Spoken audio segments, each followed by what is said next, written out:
So, hey guys, welcome to my review of Blue Beetle issue number 7.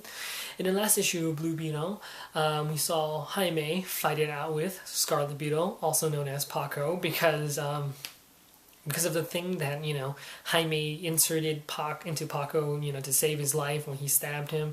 And that thing turned out to be a replacement scarab, and then it turned Paco into the Scarlet Beetle. And, Jaime had to figure out a way to, deactivate the other scarab, and he devised a plan where he faked himself being controlled by Kajida and slapped Brenda and put her in danger and threatened her, and then Paco's suit powered down and deactivated, and after that Jaime flew away because he put his friends and family in danger, so he decided to fly off and run away. And that's where, issue number 7 picks up off. Jaime's in New York right now, and, he's looking at this big, gigantic TV screen. And, as he's watching it, he actually sees himself slapping Brenda in the face with Scarlet Beetle in the background. And then, this guy named Thandis Miller is being interviewed, and he's just, that type of guy that doesn't like superheroes, saying that, he's a villain, and actually everybody does call Blue Beetle a villain because of, what he did to Brenda. So right now, Blue Beetle is, scarred as a villain, as a bad guy. And after that, Jaime's roaming around New York, and he gives us an explanation of why he's in New York. Of course, he explains to the Scarab, saying that, oh, I ran away from home because, I put my friends and family in danger, so I can't go back there. I can't go back because maybe if I do go back, it might activate Paco's suit again, so we don't want that happening. And he's in New York because he wants to get a hang of using his, Blue Beetle suit, and he wants to be a better hero. So he thought that, there would be heroes roaming around in New York City. So he decides to go there and tries to find some metahumans.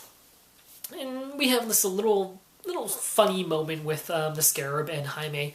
So of course Jaime needs money, he's a runaway, he doesn't have any money, so he decides to go to an ATM, and the Scarab decides to hack the ATM. But what the Scarab ends up doing is he hacks all the ATMs, and all the ATMs start spinning out money. And then, Jaime was like, oh, I can't take this money. I mean, if it happened to one of the machines, I could take the money, but it's happening to all of them. I can't do that. And then it's just funny how the Scarab is just, pushing Jaime, take the currency. Take the currency. But Jaime's like, no, but he's still like, take the currency. But yeah, after that, we see this guy posting up a poster, or a missing cat poster, and he's asking this bald, white head, this white, very white, pale dude who's bald, and he asks him, oh, have you seen my cat? And the guy says, why don't you go on home, your cat's not here, whatever, and stuff like that. And then he enters his house, and then we see, when he enters his house, this, pale, bald dude goes into his house, and he sees this, there's this shadowy figure of a creature eating the cats. And potential villain? Potential enemy? Who knows? Okay, now we're introduced to another enemy in a, black silhouette, in the shadows, just like in, Superboy, and just like in, Batman right now. We're introduced to all these, like, bigger villains that we will not know until later on. It's a lot, that's happens a lot in comics, They always like to cover up the bigger villain in there, and then they show him later on. But yeah, after that we see, what's happening in El Paso. How's Jaime's parents holding it? Well, they're worried, and they're missing Jaime, and they were trying to find and locate him, but they can't right now. Paco, of course, miraculously recovers from his stab wound from Jaime, or from the Blue Beetle Scarab, from the Blue Beetle attack. So of course he only heals because of that technology thing that Jaime inserted him with. But yeah, after that, Jaime again is still patrolling New York City for 3 days already. He's patrolling Manhattan, and he still hasn't found any metahumans until later on the Scarab actually tells him, you should go away from here. You shouldn't be here. There's an enemy located in here. I just can't find his location. So you should totally go out of here, because there's an enemy here that could potentially kill us or potentially do harm to us. And Jaime is like, oh, well, why don't you go locate him for me? And then instead of locating the exact enemy. I think that was the silhouette enemy the Scarab was talking about, the shadowy figure creature kind of thing that was revealed in the beginning of this issue.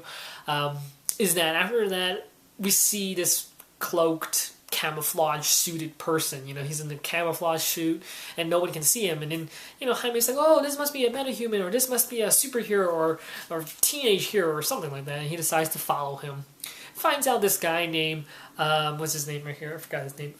Shortheimer is actually a thief, and he's robbing a jewelry store. And Jaime decides to, well, let's go save him. Well, not save him, but let's go stop him.